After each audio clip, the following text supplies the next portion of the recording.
Welcome back, everyone. Oz here, and today I've got some r/EntitledPeople for you all. As per usual, I'll be reading the post, giving you my opinions at the end, and I hope you do the same down in the comments below. And without further ado, let's jump right into it. Charlie 202304. Intern walks into the job thinking he's an executive. Throws away a great opportunity. A lot changed in my office this year, including almost our entire senior leadership being replaced. I work in a pretty prestigious office and an amazing starting place for an intern. Accompanying the leadership change, we got 2 new interns. Both were brought on purely because of their parents. Jack is about my age, mid-20s, never went to college and has no prior experience. He wants to learn. He's humble, keeps his head down, works hard and tries to understand tasks. Tanner is a little bit younger and a more traditional college-educated hire with relevant internship experience. On his first day, Tanner walked in with the most stupidly entitled attitude. He's convinced he's an expert when he might be one of the dumbest people I've ever encountered. Like, couldn't figure out track changes on Word level of dumb. He bullies Jack, condescending language, constant put-downs, and treats him like an assistant. And cringeworthily spends a lot of his time in the office trying to flirt with female colleagues who are blatantly not interested. Also, remarkably, he has a long-distance girlfriend. Worst of all, he reserves the worst behavior for our black and female coworkers. As a literal fetus, he spent weeks trying to boss much more experienced, respected, and knowledgeable coworkers around. This culminated in a massive public outburst where he warned a 50-year-old senior lawyer that they were going to have a problem if that's the way you react, after she gently brushed one of his stupid demands aside in a group chat. Generally, they're just ignored, but he was being particularly insistent that day. In contrast, he's respectful to me, doesn't bug me, I don't give him the time of day, and hilariously tries to deepen his voice by a whole octave when he talks to me. I'm male, white, tall, and conventionally good-looking. I have a great reputation in my workplace, but don't have the experience or seniority of the colleagues he threw a fit at. As soon as I heard about his fit, I texted our boss because the lawyer is a friend and someone I respect. We chatted and agreed that Tanner's outburst was unacceptable. It wasn't so much a discussion as a joint "what the fuck?" The following day, Tanner received what can only be described as a third butthole. Apparently, he genuinely thought he was an executive. It was made exceedingly clear to him that he is, in fact, an intern. He's managed to alienate the entire office at this point, and it looks like he's set to be transferred to an office senior leadership wants to get rid of. How the fuck do you end up in a position where you think that you're an executive? Like, seriously, you're coming out of college, get picked up for a job, and your first thought is, yeah, executive. Someone filled Tanner's heads with false dreams and realities because, oh my god. Also, even if he was an executive, this is not the way you treat your employees. This is a good way to have, like, a minor revolt on your hands because, dude, you're walking into a place that you've literally just been hired onto, and your first response is to start talking down to employees. Like, even if you were hired on as an executive, which you were not, that is not the way you garner respect or you garner the attention from the people around you. That's a great way, though, to end up just with everyone fucking hating you. I'm gonna be honest, I'm kinda shocked the nepotism hire wasn't the problem one. But also, it was between the nepotism hire and someone named Tanner. I don't know why, but the name Tanner seems to get a really bad rap. And it's only further reinforced because I've only met Tanners who were complete assholes. So if you're a Tanner in my audience and you're a nice person, I am so sorry. It's kind of like anyone with the unfortunate reality of being named Karen. Just in general though, if you ever do find yourself in an internship, paid or not, you don't want to pretty much put yourself where you're constantly just bending over backwards to fulfill every single request and burning yourself out. But you also don't want to do what Tanner did. The most important thing as an intern is just making sure you're not being taken advantage of. As long as you feel like you're respected in your position, then you're good to go. Oftentimes, a lot of companies will use interns as a way to test run any incoming employees to see if they actually fit well with the company environment. If they don't, well, when the internship's over, look at that. No need to fire them. They're just gone. Terpy O-O. Entitled sister-in-law thinks lying to her exes in order to get money out of them is a valid career. My sister-in-law, 19 female, let's call her Jill, is extremely spoiled. She's tall, beautiful, and charismatic, which she constantly weaponizes. My in-laws are some of the best people you'll ever meet. But if you asked her, they're horrible, manipulative, and they kicked her out the moment she turned 18. In reality, Jill left of her own accord and moved in with her boyfriend number 1, 18 male. She left boyfriend number 1 after he refused to buy her a high-end purse. Keep in mind, he was also 18 at the time and had been buying her everything she wanted up to that point. Jill had a new boyfriend, boyfriend number 2, no less than a week later, one of boyfriend number 1's friends. The cycle began all over again, and after about 3 weeks of dating, boyfriend number 2 refused to pay for her next tattoo. Then I got a call from her telling me about how abusive he is, and so my husband and I offered to allow her to move in with us. She refuses the offer, but does ask if we will pay for her new apartment rent. We decline, but say she can always stay with us. Back in October, she also got married in secret to a military man, 19, but left him about 4 months later after he refused to make their marriage open. After that, according to her, he became very abusive because he wouldn't let her take his car. This cycle keeps happening, and at this point, she's now officially broken up with boyfriend number 6. She finally agreed to move back in with her parents, but only under the agreement that she get a job, which she has not had, and that she remains single for at least 3 months so she can just focus on herself. After an unrelated mental health crisis that I will not get into, her mother was granted access to Jill's text messages and emails. And this is where things take a turn. She discovered that over the last 2 years, Jill has not only been in contact with boyfriends 1 through 6 and her ex-husband on a regular basis, but has also been consistently mooching off of them and lying to them in order to get money from them. She's told them all everything from wanting to get back together to being homeless to needing to escape whatever relationship she's in. She's managed to rack up hundreds and possibly several $1,000s from these men by making false promises, and the worst part is what she's told them about her family, including me and my husband. The family that's never done anything but support her and love her and offer her a safe place. We all managed to sit down with her and express our concerns with her behavior. Her mother, who is no pushover, told her that if she wanted to keep the car they've been allowing her to use, and for her parents to keep paying for her phone bill, and in order to continue to live under their roof, rent-free, she needed to give back all of the money she's stolen from these men. Jill erupted. She started going on about how all of these men were abusive, and the least they could do was pay for the mental anguish she'd had to deal with. That's when I decided I couldn't take it. I had to get up and leave the room because if I didn't, I was going to say something I'd regret. The meeting ended when Jill stormed out of the house, got in her parents' car, and left. My husband told me that basically, Jill broke down crying and tried to convince her parents and him that what she was doing was her livelihood, her career, that she's too pretty to work in fast food or in a retail setting, so she sees swindling her exes out of money as a perfectly legitimate way of earning a living. While she's not obligated, I guess, to give that money back, it's completely scummy and immoral. Her parents are horrified. They told her that if she didn't give what money she could back and start seeking professional help, then she'd be cut off financially and from the family. Basically, altogether.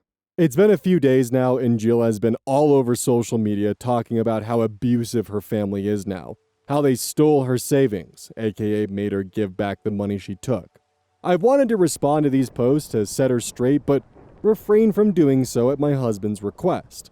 Last I heard from her mom, Jill's given what money she can back to the exes and cut off contact with them, but I guess we'll just see how long that lasts, as apparently, she's already found a new boyfriend and plans on moving in with him.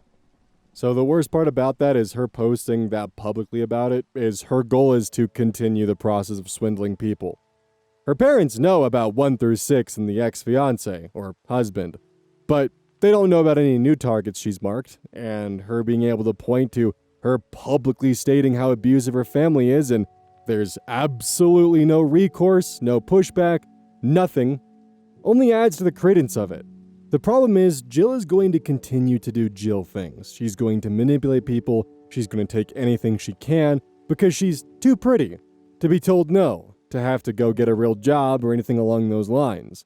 I mean, hell, family's not even off the table because she literally tried asking OP and her husband for money for her first apartment. If anyone has any source of income that she can try to take advantage of, it's fair game. Whether it's emotional ties with family or taking advantage of the desires of desperate men. Posted by can't think of name _owo, my brother wants his cut of inheritance before my mom dies. My grandfather died recently, leaving his 3 kids, my mom, aunt, and uncle, a huge stack of unorganized inheritance.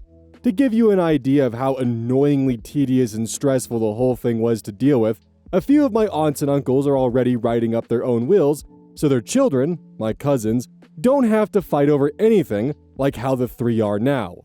He was loaded, but with how scattered around his assets were, it was taking a while to get everything in order. So what ended up happening is, they're starting with whatever homes.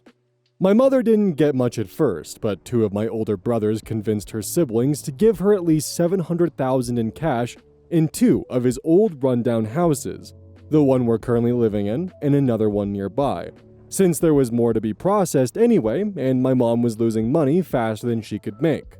Eldest brother, who we'll call Archie, 37 male, is an unemployed, overconfident, narcissistic piece of shit no one likes. He has a kid, and his wife is pregnant. Second, his twin, Ronnie, 37 male, grew up to be a more responsible version of Archie.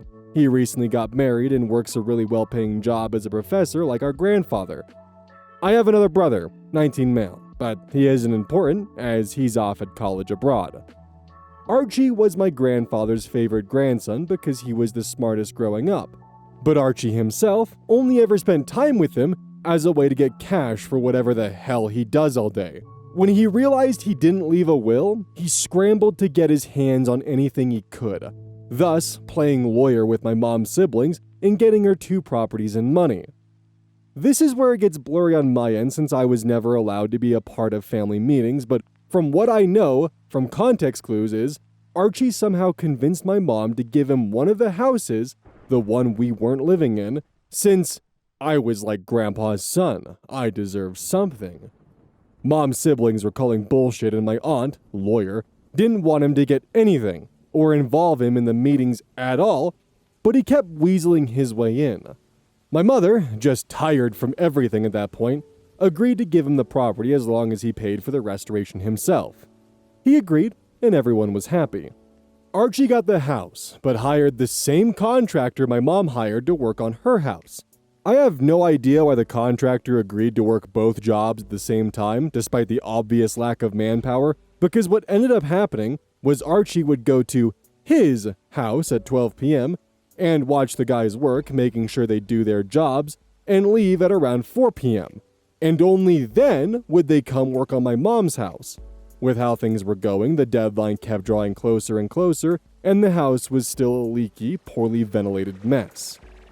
Ronnie, on the other hand, had a whole business plan with my mom's $700K. But, considering the plan was random stock trading, he'd already lost a lot of money on my mom didn't want to do it. He pushed for a few months, but each time, my mom turned him down. Around 2 weeks later, turns out Archie was taking money out of the $700K in my mom's bank account. This was the final straw. She took the house back from him and kicked him out. Thankfully, Aunt wasn't done processing the property transfer docs yet, so it was easy for her to just reverse the whole thing. Archie came back a few times to demand his rightful share back. It got so bad to the point I had to step in and stop the guy from physically attacking my mother. He never landed a hit, but my mom was still scared of him. Yesterday, both Ronnie and Archie came over as a final attempt at salvaging what they could afford after Archie's outbursts, and they came to an agreement. Archie, Ronnie, College Bro, and me are all getting $60,000. My mom thought it would be easier to just give all of us money so no one got jealous of anyone else, but if anyone wanted any more money, they'd have to wait until she kicked the bucket. Archie was still mad about not getting anything, so demanded he get his cut of the inheritance right then and there. At this point, Ronnie just wanted to go home, and I was trying to study for entrance exams, though his yelling and fake crying to my mother, he kept using his children as an excuse as why he needed the money but couldn't work for it apparently. He kept yelling about how he wished Mom would drop dead right there, so he'd get his money, and Ronnie dragged him out of the house before he could do any real damage. Now my mom is cutting Archie out of the will with no chance of him getting back in. I'm still going to be living with her for safety, and she's looking into getting a security system to keep Archie out. Her bank account's secure now. She put me in charge of watching it while she gets her affairs in order. Edit, clarification, and fixed a few typos. I'm not sure if that was a joke or a genuine mistake, but it kinda made me chuckle. Anyways, it sounds like Archie is just a chronic habitual user. Originally, his grandfather was his mark, hoping to weasel his way in, and when that didn't work, he felt entitled to his mark, and even to the point where he was willing to literally tell his mother, "Yeah, the inheritance that you're gonna give me when you die, I want that now, and if you don't give it to me, I hope you do die." It sounds like Ronnie is also pretty damn close to the tree with where he fell, but he's not nearly as bad as Archie. But literally every single one of Archie's actions is just some way of using someone to get a one-up on someone else. Even the contractor was just more examples of him using people to better himself but to harm those around him. It's a bit of a shame it took 37 years for Archie to get a reality check, but thank God it finally hit. Rando Boomer. Entitled friend of wife wants me to fire someone to hire her, then sabotages a different job interview because it's beneath her. This one went from 0 to 100 pretty quickly. First, some backstory. I own a small business and our team are absolute rock stars. These are good people who could walk away at any time and land another job in minutes. We survived the pandemic that must not be named on Reddit with no layoffs, no reduction in pay, except for me, and transitioned to a 100% work at home, which remains in place. The savings we enjoyed by not renewing our lease actually helped us out a lot. We worked together for a long time, with the least senior person being with us for 7 years. A friend of my wife, I'll call her Stacy, is a complainer. She's one of those people who aren't happy unless they're not happy. My ever-patient wife, as demonstrated by putting up with me for 30 years, does her best to cheer her up. Last December, Stacy put in a vacation request for the week Christmas. A week before Christmas, when everybody else had already put in their request and was approved. Her request was denied, and she thought she would leverage the situation by quitting, only to discover they processed her voluntary termination after she went home. It's now May, and she's been out of work. She and other friends were visiting last Sunday for one of my wife's wine and crafts nights among her friends. Making small talk in the kitchen, I asked her how her job search was going, and she said it was going poorly. Then she asked me for a job. I didn't mind the ask. You miss 100% of the shots you take. However, we're not hiring right now, and I told her as much. Then said, "You know I'm a hard worker." I actually don't. Why not fire someone and hire me? It took me a second to process this before I explained our staff has been together for almost a decade, and I can't do that. To which she replied, "You're the owner. You can do anything you want." No. I'm a big fan of Simon Sinek's Leaders Eat Last. A bullshit move like that would destroy the trust of the team. I apologized and made a quick exit before the conversation could continue. On Monday, I happened to be on the phone with another small business owner in town. I'll call him Bob, who said he was down a couple people. I remembered Stacy's request. I told Bob what little I know about her work life, and he said to have her call. I told my wife, who passed it along to Stacy. Fast forward to today. Bob calls me. He led with, "How well do you know Stacy?" I was a little nervous, not looking to vouch for her, but also not wanting to torpedo her opportunity. So, gave the best non-answer answer I could come up with. Bob then burst into laughter, explaining that his interview with Stacy lasted less than 45 minutes because she kept trying to interview not for the job he had available, but for other positions he already has filled. I apologized and things are okay with Bob and I, but holy crap, did this go south quickly. God, I would love to hear how Stacy thinks the interview went.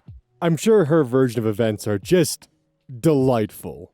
Also, massive kudos to OP for actually being a good business owner. I know that most small business owners respect the hell out of their employees and don't want to fuck them over. So, I'm sure it was just absolutely delightful to hear one of his wife's friends just look him dead in the eyes and say, "Hey, you should fire one of your employees so I can work there. You have no guarantee if I can do the job well or not, but please, I'm a good worker, I promise." Yes, let me just throw away at minimum 7 years worth of experience for someone that I barely fucking know beyond the fact they're friends with my wife. That's a great way to run a business. Stacy also 100% gives off the vibe that they think they can get away with anything they want, and if they just ask for it, people have to say yes. Hence the Christmas vacation request. And when that was denied, she thought, oh, I'll just do the power play. If you don't give me Christmas, I'll quit. And then she was gone. And now it's, oh, my best friend here, her husband's a business owner. If I just ask nicely, he'll have to say yes. After all, I'm his wife's friend. What is he gonna say? No, and risk the relationship with his wife? I could almost promise that's probably how her internal monologue went. And it's because of that I would absolutely love to hear her interpretation of how the interview went. God is Viking 86. Neighbors sending their relatives to my house to try to use my pool without my consent.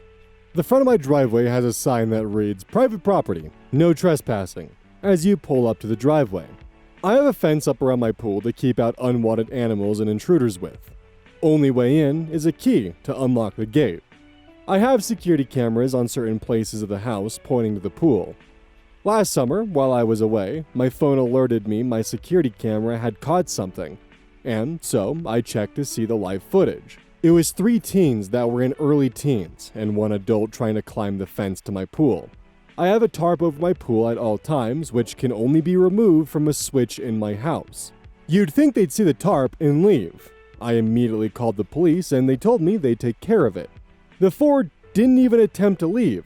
They kept trying to climb the fence. I watched as the 4 were arrested.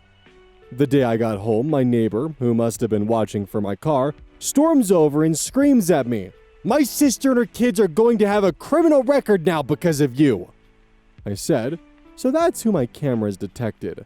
You should know my sign in front of my house says private property, no trespassing." She says she'll see me in court when their court dates come up. The sister of the neighbor pled in court it was a hot summer day and they wanted to cool down, so her sister insisted that they go use my pool, but to ignore the sign that said private property because her sister and I are good friends. My neighbor and I are not good friends. I explained to the judges I did not give consent for neighbor to use my pool while I was gone.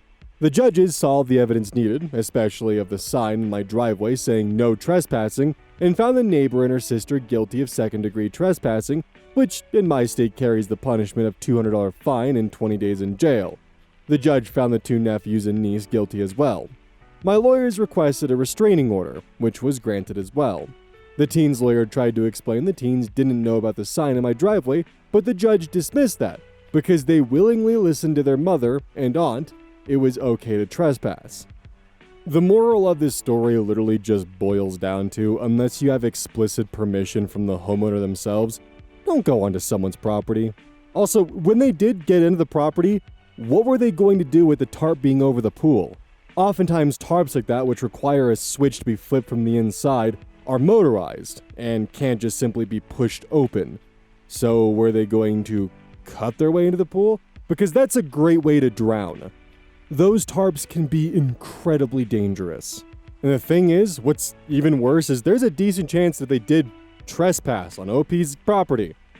Somehow got the tarp to, open, whether by cutting or pushing or something along those lines. And if they were swimming, and the tarp shut, or they got caught underneath the tarp and drowned, they'd probably find some way to have OP be liable for that. Thankfully, OP's cameras caught them while they were attempting to climb the fence, and the officers were able to intervene before they fucked something up and potentially may have hurt themselves. Or worse. Spit change. Entitled neighbor demands I stop using my own Wi-Fi because it's distracting her plants. Yes, you read that correctly. I live in a townhouse complex with paper-thin walls and a whole bunch of colorful personalities. One of them is my neighbor, a woman in her late 50s who wears tie-dye every day, insists she has a telepathic connection with crystals, and once told me my aura was too digital. I'm usually sitting out front of my phone with my computer relaxing. I suppose that's why she feels I'm too digital. But her last stunt truly took the cake. Last week, she knocked on my door holding a small potted plant in one hand and a printout of what looked like a hand-drawn diagram of a Wi-Fi signal on the other. She told me we needed to talk about my router. I was confused. She then explained that my Wi-Fi was disrupting the vibrational energy of her succulents. She pointed to the drawing, which honestly looked like a sad jellyfish, and said the signal beamed directly through our shared wall and bombarded her plants non-stop. According to her, the plants were spiritually wilting because they thought the Wi-Fi was sunlight, but it wasn't. The best part? Her plants were in a dark hallway with no natural light. She claimed they had been fine until I got a new modem, and then gave me two options. Either turn off my Wi-Fi every night between 10 p.m. and 6 a.m., apparently the plant rest hours, or let her share my Wi-Fi and move the router into her unit so she could regulate the signal properly. I laughed because I thought she was joking.